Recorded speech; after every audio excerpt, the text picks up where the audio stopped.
Hello students, this is part 5 video of question series for NEET, the chapter Sexual Reproduction in Flowering Plants. Sexual reproduction in flowering plants. So this is the fifth part. Here we will discuss 5 important questions of this chapter.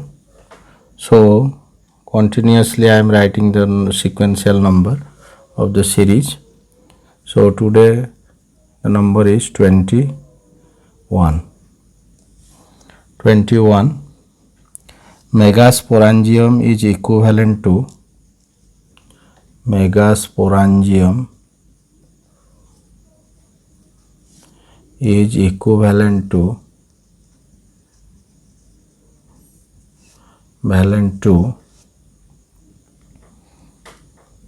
different options are there. A options embryo sac, B option fruit, C option that is nucellus, and D option is ovule.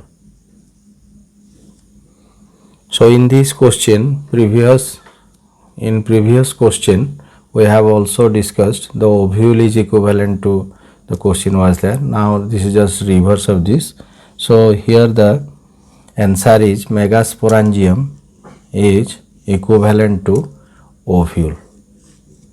This is the correct answer and it is the direct question also.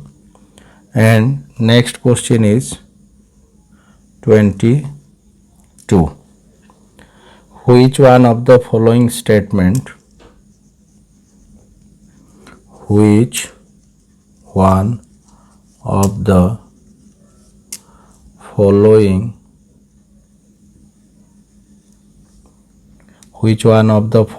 statement is correct?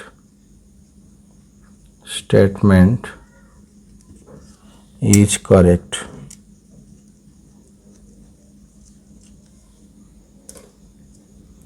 So this is the question and the options are: first one, hard outer layer, hard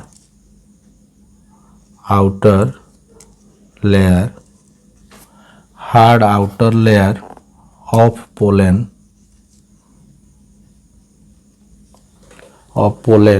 is called intine.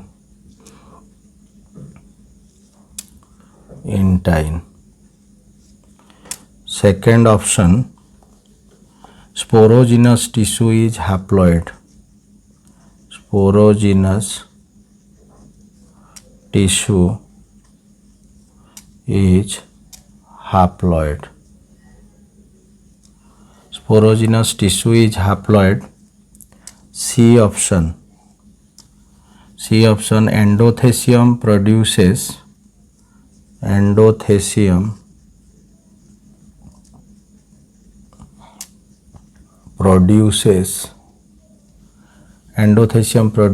the microspore.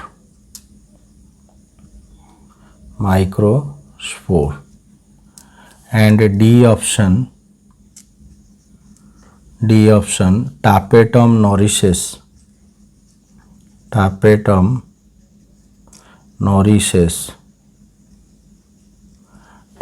nourishes the developing pollen.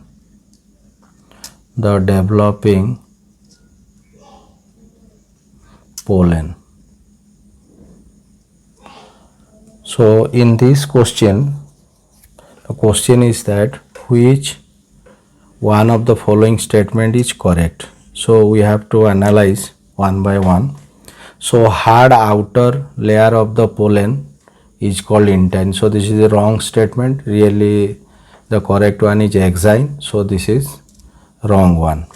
Sporogenous tissue is haploid. Really sporogenous tissue are diploid in compositions, and they will undergo lateral division to produce the haploid. So this is also the wrong statement.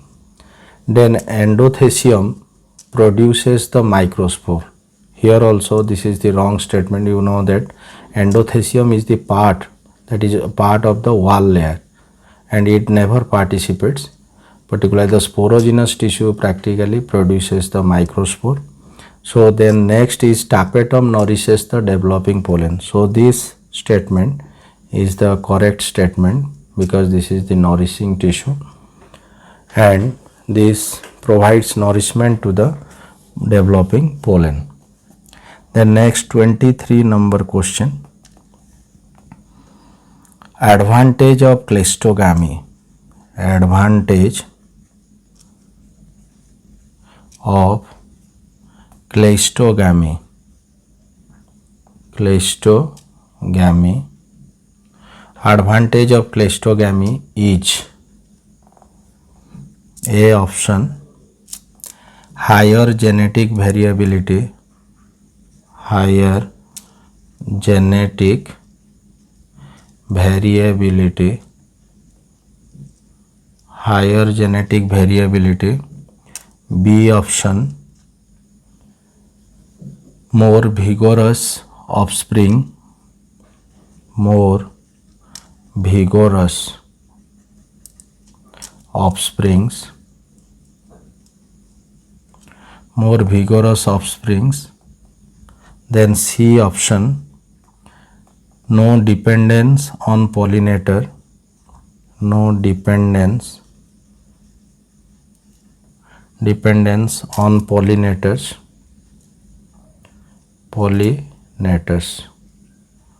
And the D option is vivipary. So we will discuss or give the emphasis on advantage of cleistogamy. So cleistogamy is the closed flower which never opens. So if it never opens, so there is no need of any pollinators. So for that, this is the very important factors. So all these other factors are, particularly the option A, B, are not suitable or not fit to this, and the main advantage is that is no dependence on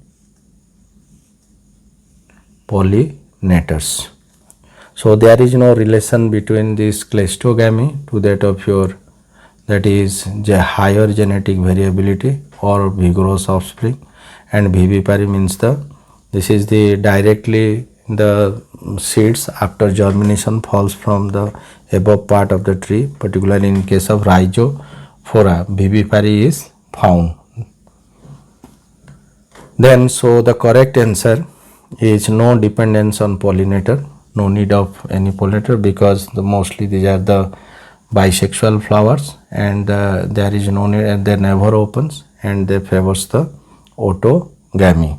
So the next question is 24 number of the series. So this is both, the question is both autogamy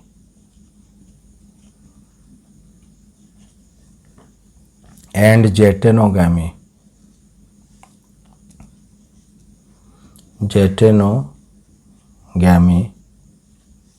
Autogamy and jejunogamy are prevented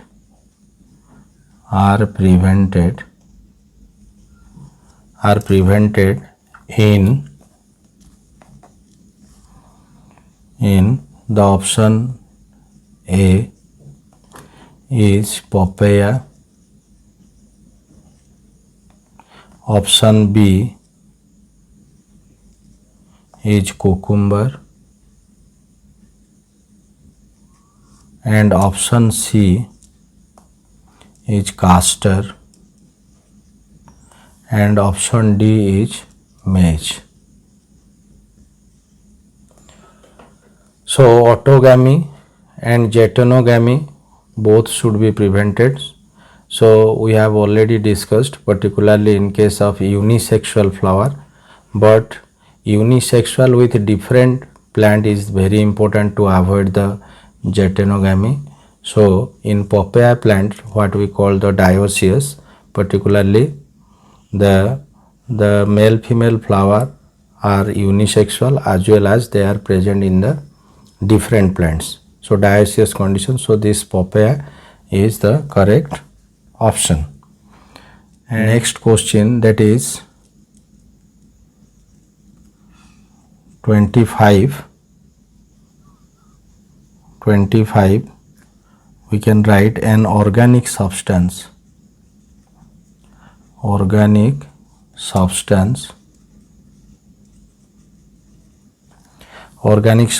that can withstand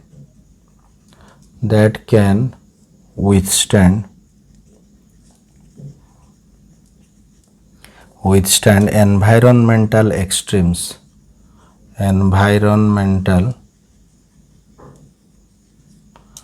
extremes and cannot be degraded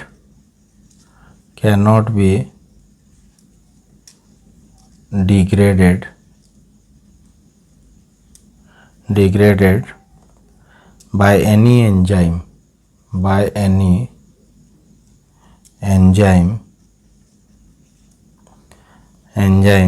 is, the options are A, cuticle, B, sporopollenin, C, lignin, D, cellulose. So in these questions, the substance is resistance to decaying or the destruction by the environmental extremes or by the enzyme. So really the outer covering of the pollen exine and inner is the intine. This is made up of sporopollenin, this is made up of pectocellulose. So this outer is made up of sporopollenin, and this sporopollenin gives the resistance to the different extremities of environmental conditions as well as the enzymatic degradation. So this is the correct answer, that is sporopollenin.